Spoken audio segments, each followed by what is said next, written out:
That's right, Scott. It's just you and me today on the show. So, What? no How could that guests. be? What are we going to do without any guests? I don't know. What have we got to say, Tim Bedley? We're just so used to asking a bunch of stupid questions, I think. Oh, our That questions are dumb. Come on. There's but no our guests have stupid great things. questions. Our guests cover for our inept questions that we have. But today, yeah, we're just going to talk with each other and kick some ideas around and see where it goes. So, It's like Thanksgiving dinner. yeah, with the Bedleys, except we need the rest of them. So today's question, Scott, or questions that we're going to talk about are: what is learning, and how do you measure it? What is Well, learning, well, and how well, do you well, measure let's start off real easy.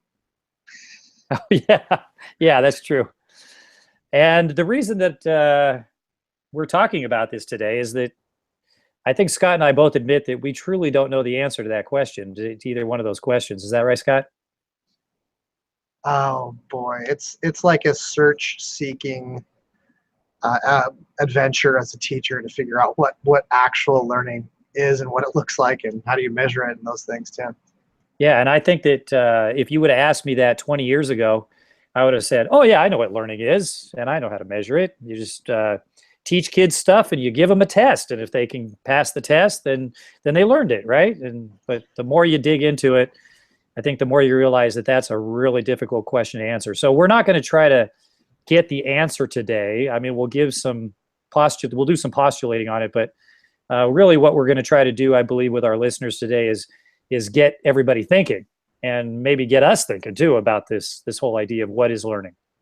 Yeah, so if you're listening, what in just in your mind, what is learning? What how would you answer that question?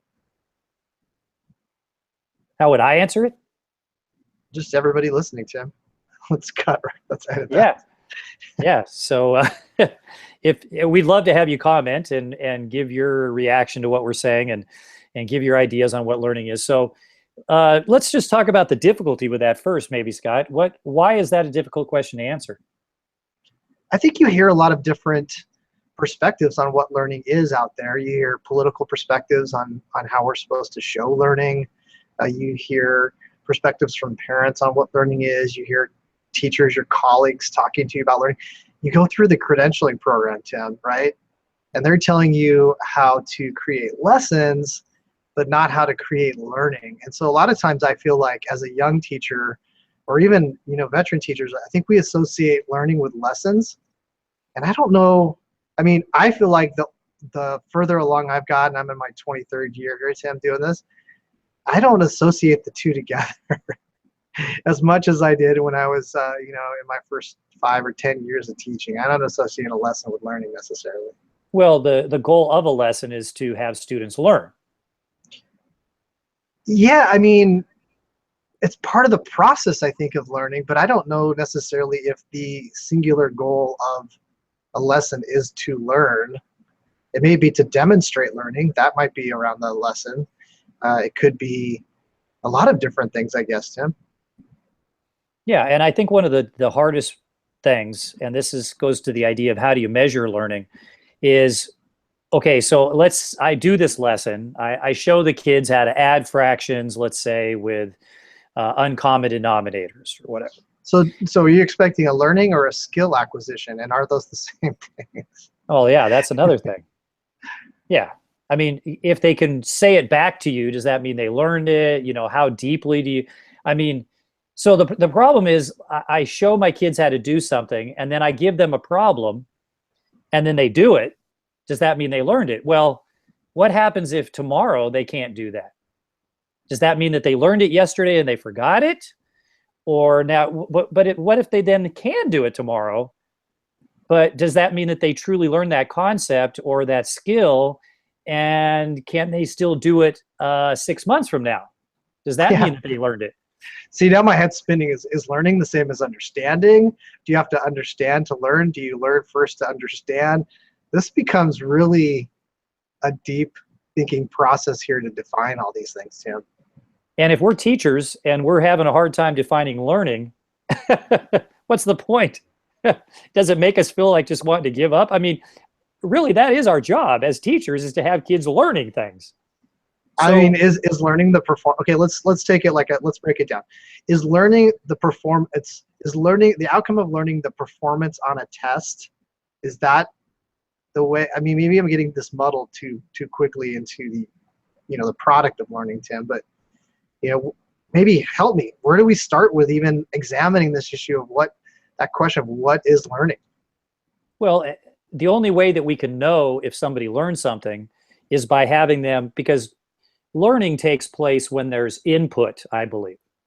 So the input could come from, I'm driving down the street and I look over and I see that there's a McDonald's right there. Did I just learn Yes. something? If I've never been down that street before, I just learned that there's a McDonald's on this street, right? Right. I mean, so Right. it doesn't have to come from a lesson. It's just the fact that we can see, we can hear, we can taste. I mean, it really has to do with our senses, isn't it? That's how we learn. Can So we then, learn? are we about knowing in education then? Or we're not really about? I mean, we're about learning, but we're more about knowing. Well, I think knowing is part of what we're definitely about. I mean, you have to know things. We couldn't be having this conversation without knowing words and knowing concepts and ideas to even have this conversation. We're not Googling anything right now. So yeah, we do have Hold on, to. Tim. Oh, right. We're not Googling. Okay. Oh, you were actually Googling what I is. Googled. Yeah, I was Googling what is learning. Yeah, it's interesting to see what different quote unquote experts out there have to say about learning. So learning takes place all the time. And I know that obviously I've learned things. Otherwise, I'd be like a vegetable right now, right? Yeah, absolutely. So we have to learn things. And sometimes it's accidental, sometimes it's purposeful. So, Sometimes, Tim, I would say it's maybe even genetic that you know things. like, what do you mean by that? Well, I mean, you have a drive to do things, right? As a child, as a baby, as an infant, and then you learn the process of doing those, but it starts with that drive. So swallowing, Right. No one had to teach you how to breathe. right? So So that's there are things that are genetically within you for life survival processes. And we're talking about those things that are academic style learning, right, Tim? I mean, when we're talking about this conversation, I just want to continue to try to make sure we're clear here. We're talking about things that you would learn that aren't necessarily part of those like life driving forces behind who we are as people. so we're talking about things like reading or writing or doing math problems I mean, or you historical wouldn't events. there's no internal drive inside you to learn reading necessarily. It's a skill that you need to have to be able to be successful in our modern society, but it's not necessarily like something that people had to have way back when, right? Right, totally. So how do you know that somebody learned to read? Yeah, so that's the difficulty is our brain is not necessarily created to learn to read, and so we're teaching it a skill that's this man-made skill that we're trying to overcome maybe a little bit of something that's not part of our brain naturally. Right, Is which is starts that with, fair or is that crazy? no, I Am think I you're right talking on. crazy? That's crazy talk. That's crazy talk. I think, like I was saying before, it starts with the input, right? That's how we learn. There's got to be some sort of input. Right. So that's in terms of the academics. Yes, the genetic things that we know how to do Like we intuitively. couldn't put a letter in front of a child and hope that they somehow came up with the sound. But I could put some food in front of like my son and he would have put it in his mouth, smelt it. He could have, dealt with it with his senses. But a letter, an idea, a concept it can't be, I don't know though. I mean, isn't that how we interact with nature is we can learn things through that, but maybe reading's not one of those kind of skills that you can interact with nature and learn how Well, to yeah, read. I think you make a good point that there's two different types of things. And I actually was recently listening to a podcast where there was an expert on brain research or something like that that was talking about that there are certain things that are just innate that are built into us. Reading and writing are not one of those things. And so it's so laborious for kids to learn to do those types of things. But to learn that, there's got to be some input from a teacher, from a video, from some external source. And the way that we get those into us is through our senses. And then the way we find out if somebody learned them is through an output by that person. That might be writing something, that might be speaking. There's got to be. So wait, you said something, Tim. Sorry to interrupt. You said something that I think is really powerful, and I don't think we want to jump past it and assume it. But learning comes through our senses. Yeah, what do you think about that? Well, I think that's huge. So if we broke down our lessons, let's say, into our senses, what are we seeing? What are we hearing? What are we smelling, touching, taste? All those senses, how are our lessons approaching learning from those, or that viewpoint, I guess, or that paradigm where you have those things established, that those are how we take input in to create a learning experience. So how are we doing that in the classroom, I guess, is kind of a question that goes through my head. But keep going. I really apologize for interrupting. You're on a roll, and I jumped in just because I felt like that was something that we couldn't roll by, is that input has to come through those senses in some way, you're saying. Yeah, I mean, can you think of, no, keep going. Like, can you think of a way that we learn without our senses? No, I can't. I can't either. We depend a lot on a singular sense, I think, in education, and that's hearing. Hearing and seeing. And think about what we do with kids too, to try to bring more learning into them, because we believe that they learn through their senses. Think how often you're working something on the board or on your document camera or something like that, and a kid's not looking at you. I mean, doesn't that bug you? Aren't you like, you know, because you want your kids to learn, don't you want those kids looking at what you're doing?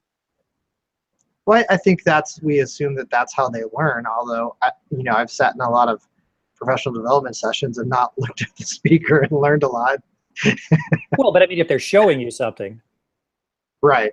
You don't have to look at somebody that's speaking. You do need to be able to see it or hear it described, or have some other way to input it through a sense.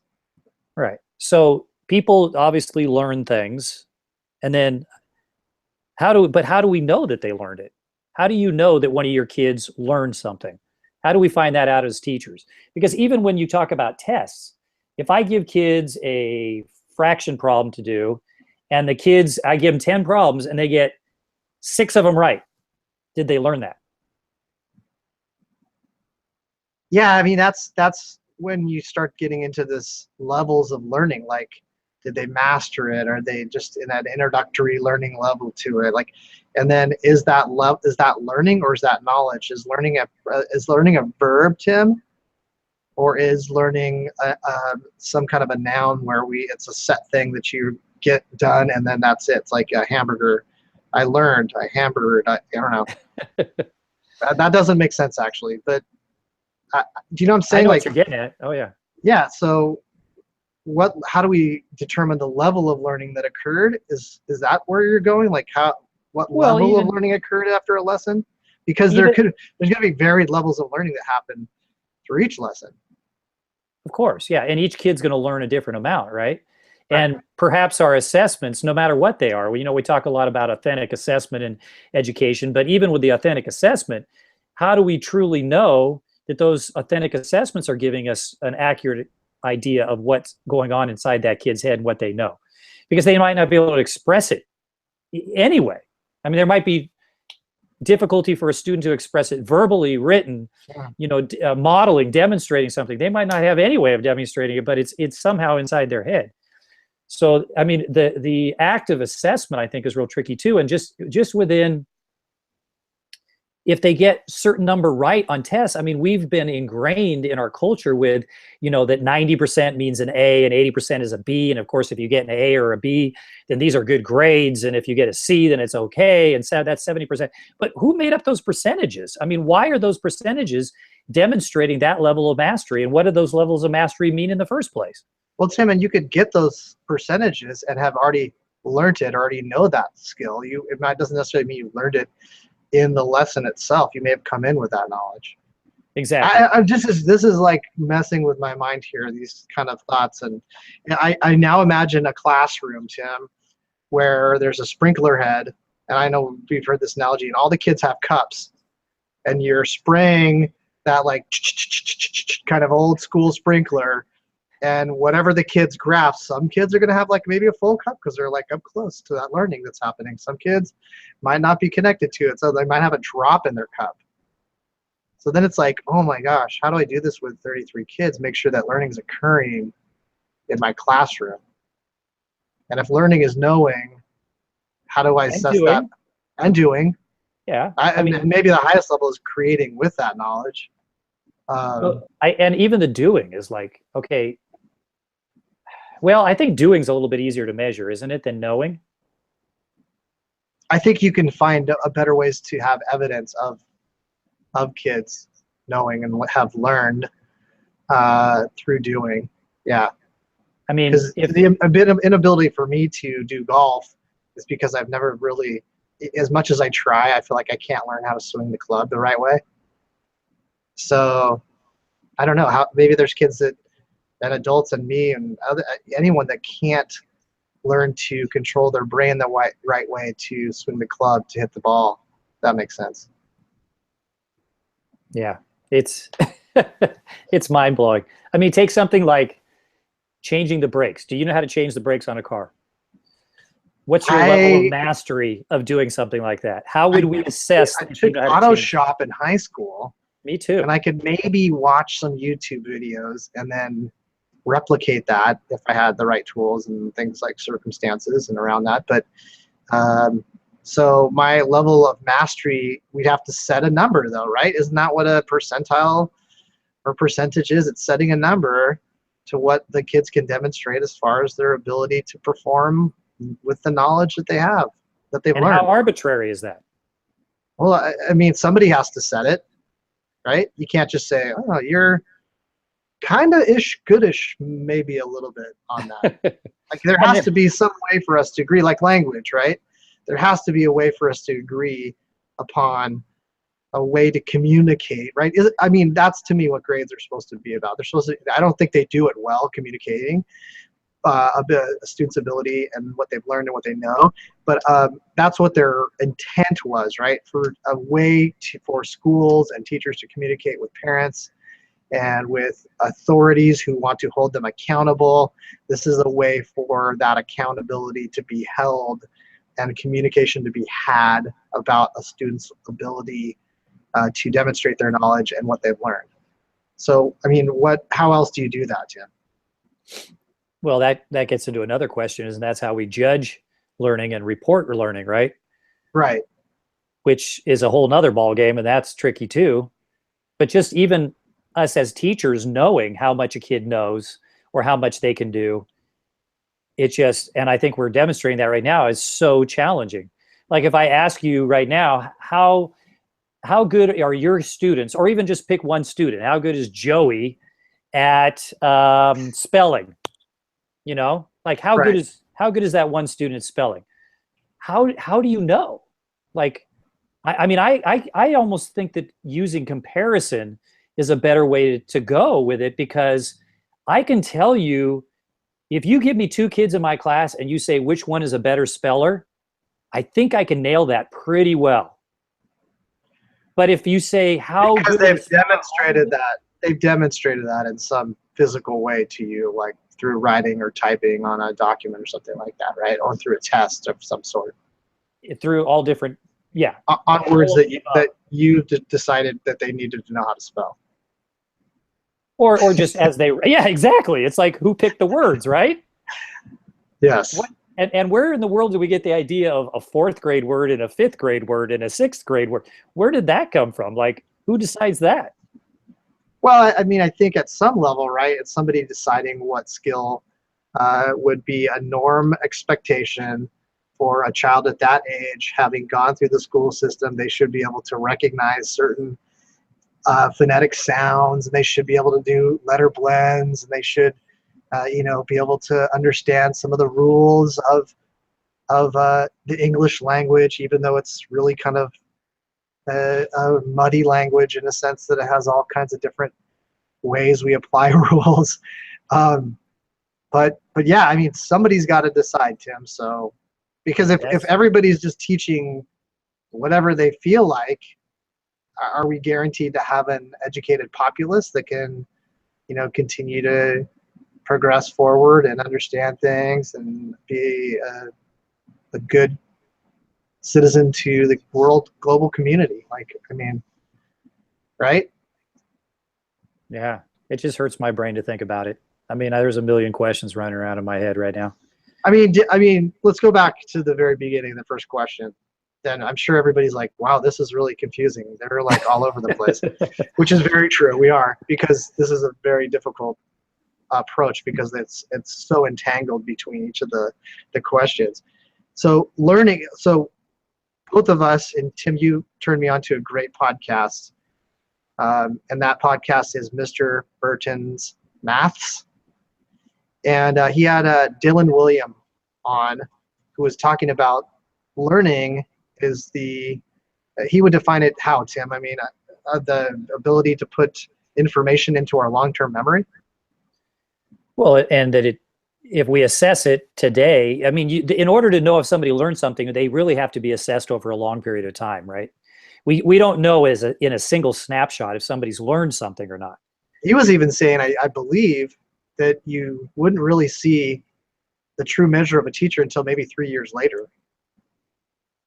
Right. In terms of knowing if a teacher, yeah, it impacted a kid. I mean, how do we know? I mean, isn't that I know for me, the biggest compliment I can get is when I hear from a teacher down the road that says, I can tell that kid's been in your class, or whatever I taught them stuck with them. And then, of course, the biggest discouragement is like with my own kids, because I had my own kids in my class, where I'm asking them stuff. Did you even teach them that, Tim? Did you even teach them that? Did you learn that? It's like, I thought you learned that. And it's like, so I have kind of some long-term data. Did you guys teach math in your class, Tim? Did you teach any reading? Because these kids can't do it. Come on, that happens so much, right? Oh yeah, all the time. Yeah. Okay, so like what? That's a killer. Yeah, that's a crusher. They have to know it down the road, don't they, to really have learned it? I mean, what good is it to learn? You and I, when we went to school, it was memorize this stuff and regurgitate it on a test. Did you learn those things? I don't remember 99% of that stuff. So was that learning? I don't think that's learning. Well, I mean, the side of it, though, Tim, I'll put it to you in this terms, is that if I need to recall it and I look up like a Google refresher, I get that refresher fast and it comes back to me really quickly. I may not be able to access that file in my brain, but I actually know that I've learned it. Is that a word, learned? I know it is in England, I believe. I know. Flipping awesome.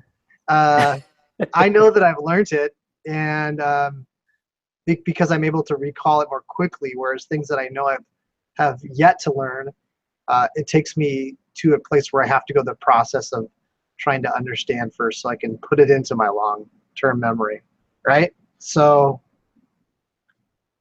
yeah, you got to start somewhere. Isn't there a benefit to that for people to be able to have that information locked away somewhere in the depths of their brain that they can recall if necessary? Oh, I think it's highly beneficial to know as much as we possibly can. I mean, when you hear somebody talking and they just have all this information at their fingertips, I think that's pretty impressive. Now, is that everything to me? Does that mean that they're a great person or something? No. But I mean, there is something impressive about that, and it is handy to not have to look everything up and to have all that knowledge in your head. Tim, I was thinking, if it is true that learning is really taking something and put it to your long-term memory, then shouldn't all our efforts be going as an educator to better developing students' memory? I think that's part of it. So then we're just talking about going back to memorizing everything, memorizing spelling words, memorizing facts, Are we going backwards here in time, Tim? Are we regressing? Well, I don't think. Are we starting a regression movement here? Because I don't know if I agree with that. Regressive education. Well, what do you think? Because I think that memorization is part of the whole package. Well, I don't think it's the whole package, because character is part of it, skill development, soft skills, hard skills.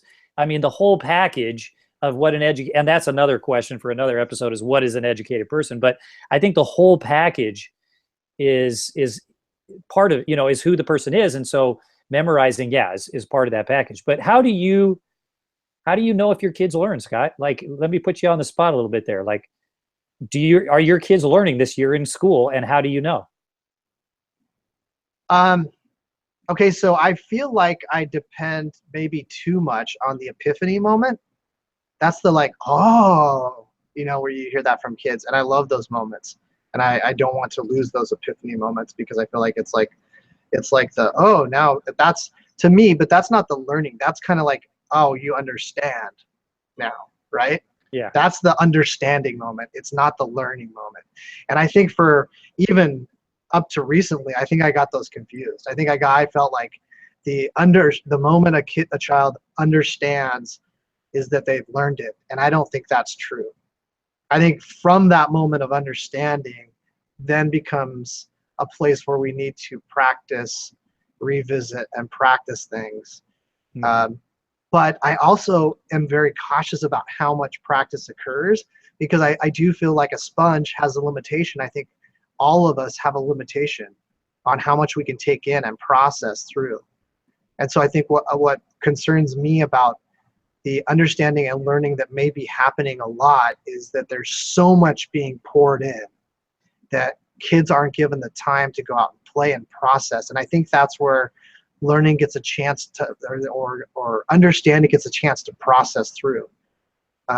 If your only chance as a student nowadays is to process through everything you're soaking up all day is when you're asleep, I think there's a problem there. And I think that's one of the reasons we're seeing overall drop in scores in the United States and testing and different things like that. I think the kids just aren't having time to process and put that information into long-term memory so they can continuously use it, build upon it, scaffold on it. And I don't think that means that we need to like crush our kids with repetitive skill time tests, that kind of thing. I don't necessarily know if that's the right answer, but I just feel like, well, balance, right? I don't know. Yeah, some kind of balance. They need practice. They need to practice things. They need to do things that are not super heavy load, like doing all the heavy lifting all the time.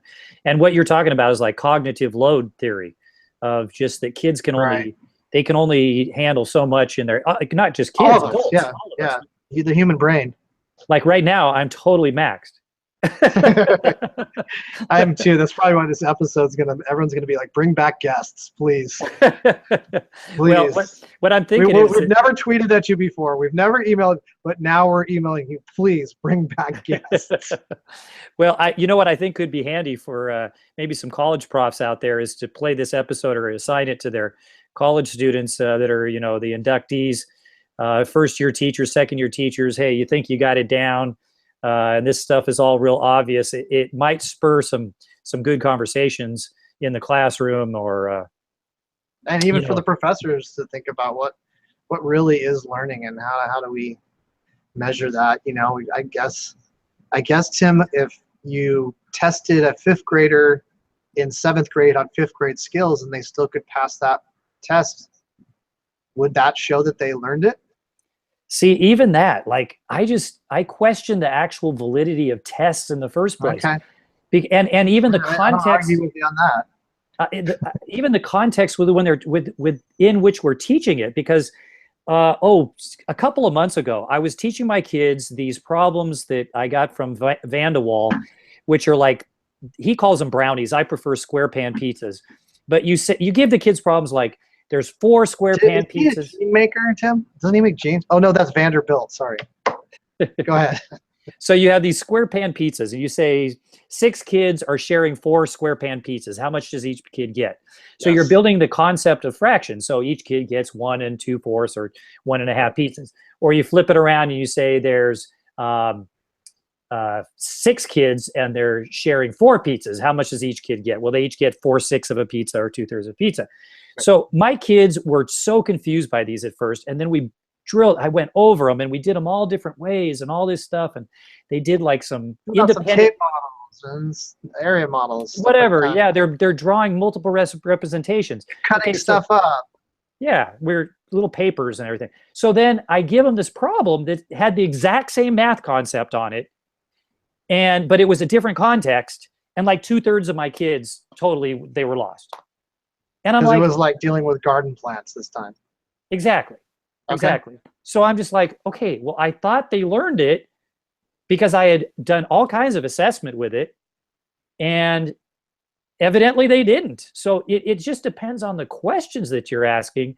Are you doing multiple choice, open-ended questions? Multiple choice sometimes can be trickier than the open-ended questions, but Oh like, yeah, I mean, I talk myself in the wrong answer all the time on a yeah, multiple choice question. yeah. Like it could So be it's that. I could see that, and I it think could you be know the what, Tim? You see that a lot in our gifted population as well. They talk themselves into the wrong answer. totally, totally. So it's just like, are the tests even, are the assessment pieces that we're using truly measuring what the kids know? And it's just the whole thing is so hard. And I've been listening to a lot of love Craig Bartman's Barton's podcast. What's it called again? The Mr. Mr. Mr. Barton. Barton's maths. Yeah, maths podcast. And he's just had a lot of these brain research people and assessment people on there and stuff. And Hey Tim, I uh, don't. We're gonna have Mr. Barton Craig on the show coming up real soon too. yeah, By the way. I'm stoked about that. Daisy Christodoulou, and she was blowing my mind, and Greg Ashman, and it's just like it gets you thinking. Wow, I mean, I thought I knew some stuff, and then everybody's questioning everything that I've taken for granted, and it makes you start all over again and do some searching. It's good for us, I think. I think it's definitely good to be challenged in your thinking. But the hard part is you just always feel like you climbed this mountain and you thought, oh, there's the top of it. Have you ever done this? You're out hiking or something. You're like, there's the top of it, and you get up and you're like, you realize, oh, you're not even close. There's And then more. you climb up to another top of like a mountain or a hill, and you're like, you get up there, you're like, whoa, I didn't even know that there was this whole other side of the mountain that I couldn't see because I was so close to the hill. Yeah. So How often do you have this conversation with newish teachers that it's like, I just want to get my act together. I just want to get in a groove, right? And yeah, I mean, I'm just like, really? Does that exist? no, I want that all the time. It Yeah. doesn't exist. It's it's like this really impossible place to be, and I think it's what makes teaching challenging and exciting, but I think it's Yes. also what makes it very difficult is because you always feel like you're grasping at what might be the thing that changes the lives for these kids that you care about so much, and what might be the approach that all of a sudden, like, I got them all, Tim. I got 100%. And they learned it, and they went forward, and they killed it on everything. And it's just like, oh man, Every that's kid, every every kid kid, every learns kid. everything that we They teach, learned it all. And and I they all assessed it behave. all. I assessed it, and I did 17 different assessments to show that they could like create a project with it, do a test, they could speak about it, they could go out and train people in public on it. Maybe that's it. Uh, Maybe that's it. I feel your pain, man. Yeah, but even when they're Maybe training other people, like, or what? How do you know that? Like, they if really? well, I mean, listen, somebody knows if I know it, if I can stand up and give a lesson.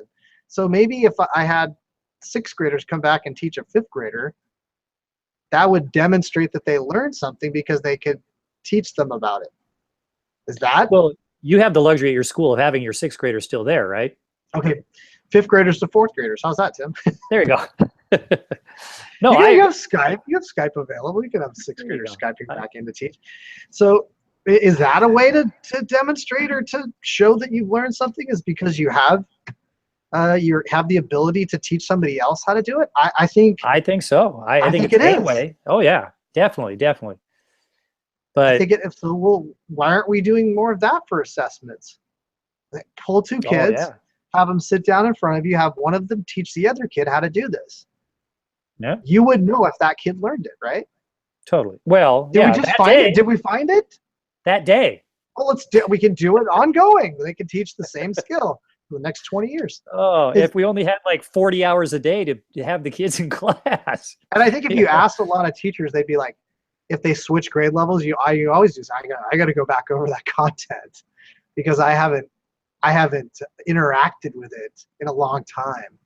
Oh, And yeah. people that have learned language, right? This is a pretty common thing. You learn a language in high school and you've forgotten it.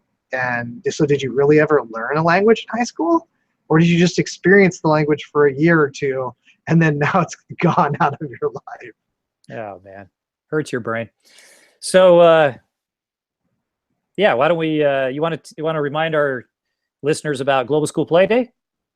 Yeah, Tim, and we'll be coming back to these topics, and hopefully our listeners enjoy this little bit of a twist. And we'll still be continuing to do our regular shows with guests. We have some great guests coming up.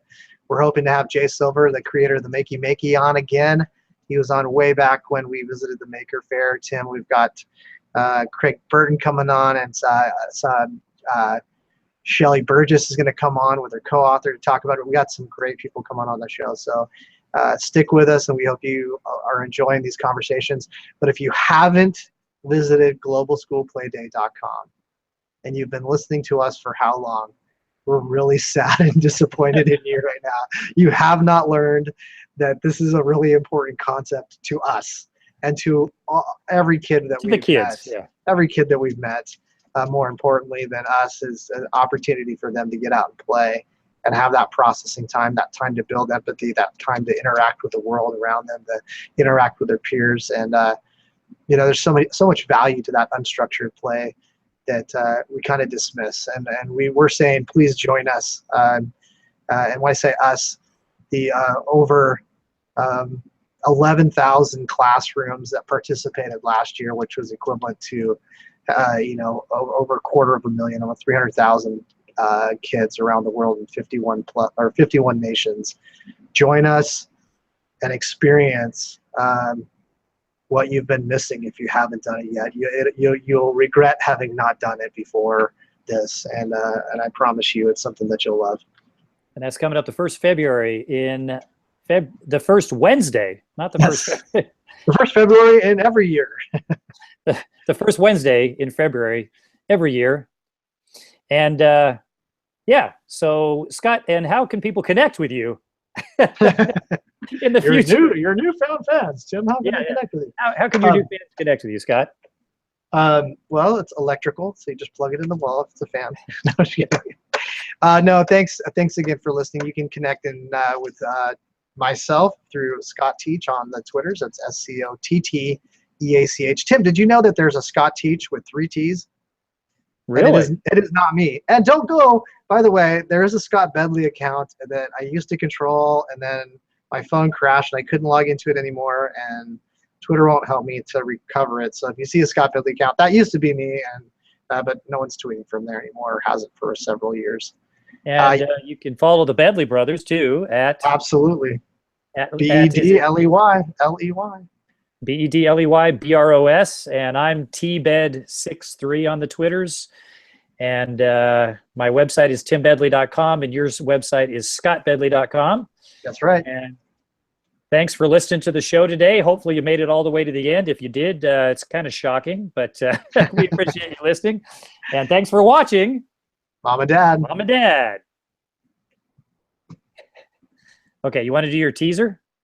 Oh, yeah. Oh, gosh. Yeah. Maybe it's easier before. That's all good. All right, let's do it. Join Tim and I as we discuss what learning is and isn't next. Let me give another one. Yeah, say maybe what's your post? What's your post title? 10 questions I can't answer about education, or I don't know, something like that. Maybe just mention like what is learning and how do you measure it, or something like that. Okay. Tim and I are going to That's okay. Tim and I are going to discuss what is learning and how do we assess it as we approach 10 questions that are impossible to answer in education. Next. Beautiful. Is that okay? Yeah, that's awesome.